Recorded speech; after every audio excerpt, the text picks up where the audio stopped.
नमस्कार.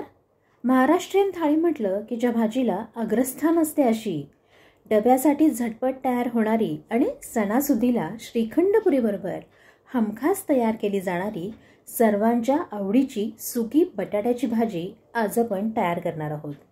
येणाऱ्या होळीला पुरणपोळीबरोबर आणि पाडव्याला श्रीखंडपुरीबरोबर ही भाजी तयार केली जाईलच. थोड्याफार फरकाने वेगवेगळ्या पद्धतीने बटाट्याची भाजी घरोघरी बनवली जाते. ही भाजी मी कशा पद्धतीने तयार करते हे बारीक सारीक टिप्स सहित आपल्यासोबत शेअर करणार आहे. यासाठी हा व्हिडिओ शेवटपर्यंत नक्की पहा. त्यासाठी लागणारं साहित्य म्हणजे इथे उकडलेले बटाटे घेतले आहेत. साधारण 6 ते 7 मध्यम आकाराचे आपण बटाटे घेतले आहेत. रेसिपी आवडल्यास आपल्या चॅनलला सबस्क्राईब करा म्हणजे नवीन येणाऱ्या रेसिपींचं नोटिफिकेशन सगळ्यात आधी आपल्याला मिळेल.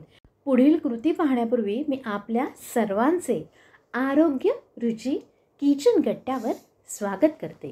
तर यासाठी आपण त्या बटाट्याचे मध्यम आकाराचे असे काप करून घेतले. आपल्याला जर ते कुस्करून आवडत असतील तर न कापता आपण हाताने कुस्करून बटाटे घेतले तरी चालतील. इथे मी कांदा उभा बारीक कापून घेतलेला आहे. हिरव्या मिरची, लसूण आणि आलं यांची पेस्ट आणि कढीपत्ता. इकडे कढई गरम करायला ठेवली. त्यामध्ये मोहरी टाकली. मोहरी तडतडायला लागल्यावरती त्यात जिरं घालून घेतलंय. बटाट्याची भाजी खमंग होण्यासाठी इथे आपण मेथीदाणे घालून घेतलेले आहेत. मी म्हटलं होतं त्याप्रमाणे माझ्या पद्धतीने मी भाजी सांगते. यामध्ये मी मेथीदाणे घालते. खूप छान खमंग अशी ती भाजी तयार होते. यामध्ये कढीपत्ता घालून घेतलाय आणि थोडासा हिंग. इथे उभा चिरलेला कांदा घालून घेतलाय. इथे बारीक चिरलेला कांदाही मी वापरते, परंतु आज घरातनं उभा चिरलेल्या कांद्याची फरमाईश होते म्हणून उभा चिरलेला कांदा घातला. एक झाकण ठेवून वाफ काढूयात आपण. आणि आजची ही रेसिपी आवडल्यास आपल्या चॅनलला लाईक करा, सबस्क्राईब करा आणि शेअर करा. एक वाफ काढून घेतली आपण, पाहू शकता कांदा छान आपला शिजलाय. थोडासा पुन्हा एक वाफ काढण्याची गरज आहे.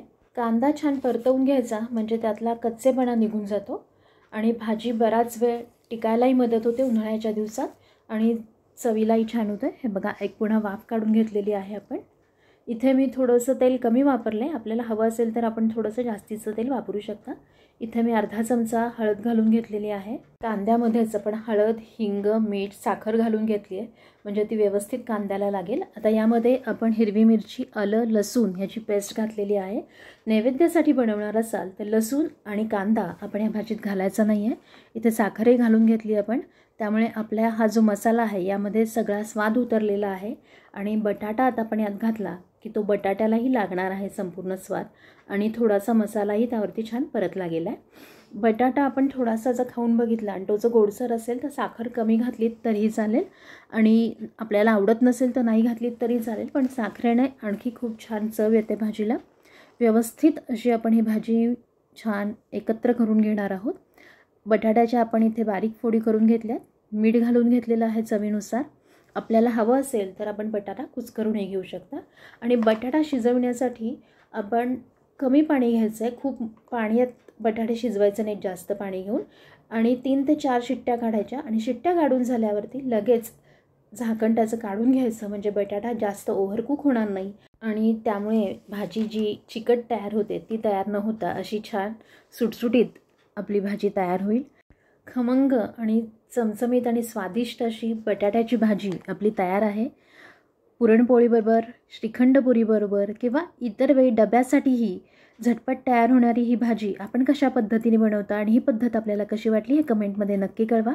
पुन्हा भेटूया अशाच छान छान रेसिपींसह. तोवर आनंदी रहा, आरोग्यदायी आणि रुचकर खा आणि पाहत रहा आरोग्य रुची किचन कट्टा. धन्यवाद.